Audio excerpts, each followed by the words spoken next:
Hi everybody, thank you so much for being here today. So today is a bit of a different video. There's no fluid art involved, but we're making a Christmas wreath. So in spirit of Christmas, we go to the woods and we pick up some hazel, fir and holly.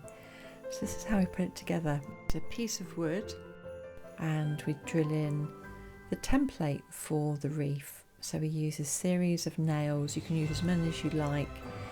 And we draw a circle as a guide really, so the nails are about 1.5 inches away from the circle, and we're just putting them in an equal different distance around the circle, just so when we start to wind the hazel around it, which is a really bendy wood, we get them from excess branches in our local woods near Weybridge in Cornwall. We also collect the holly from excess as well, and there's loads of berries on the trees at this time of year. We're really careful, must just say at this point, to cut it off at the base of a branch, and we don't take too much from any one plant so it doesn't disturb that plant too much. Just wanted to say that at the beginning, because sometimes you can get overexcited when you see certain things, but there's plenty in a woodland in general. So it just takes a little bit more time just to walk around and find some other trees, and also you only tend to get a few very thin hazel branches. So these hazel branches are probably about 3 to 5 mils in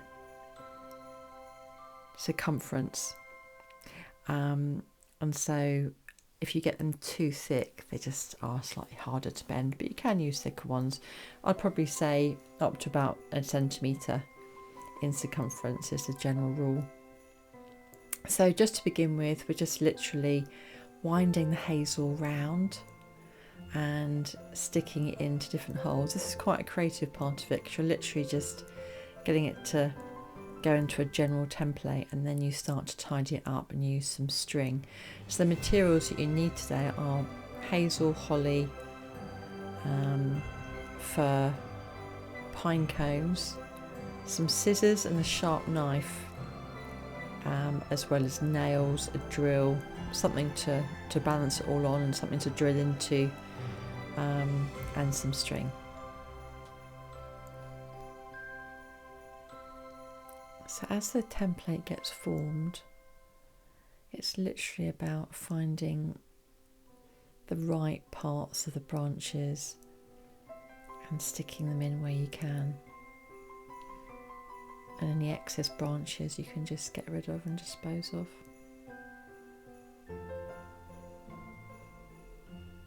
So this is hubby doing a template. He did one last year and I missed out on the event, so this year I thought I'd video him doing it, because he's actually the creative one in this one. He's doing the whole template and he makes it look lovely and rustic and gorgeous, and I then just do some tweaking at the end. So he looked up how to do it, and he used to be a forager. He used to forage quite a lot, and he's very knowledgeable about different plants and things that you can use for different creative pursuits. Comes from his survival days being in the Navy. They used to build shelters in the woods. Don't know if you've ever been in the woods and you've found different things to forage, but it's amazing what you can find. Whether you've ever camped out in the woods. We took some hammocks once and some bivvy bags, and we literally just camped in the forest. I won't say which forest it was, because we were there in the middle of the night and we could hear frogs and leaves snapping, and your imagination just goes overtime. It was very exciting, but we didn't get much sleep. You don't camp for sleep, do you? So we're just finishing off the template now, and he's doing a really neat job, very stellar job here. And what I'm going to do now is just leave you to watch the video as he forms the rest of the template and then starts to put in the holly where he's weaving it in using just the little holes provided, intuitively going around, filling the gaps. There's a nice even amount of holly and fir. And then we use string to tie it all together, and then we just tied it up at the end, and you'll see the finished version at the end as we put it on the front door. Towards the end he turns it around and then ties string from the back, and that length of string there is completely up to you as to where your nail is on the door or where your hanging place is. So once you've placed the nail where you want it, you then measure the amount of string up, and you double that, attach it to the back of the wreath, and literally just hang it up. It's as easy as that. So I'll just leave you while you enjoy the process, and I hope you enjoy what you see. It's a lovely way to make something natural, and it does last for quite a few weeks. We've actually had it in the garage for 2 weeks, so you can see what state the holly's in now. It's still really fresh, so that should last a few more weeks too. Okay, I shall see you towards the end and see how it turned out together.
I just love the symbolism of a wreath, the fact that there's no beginning and no end.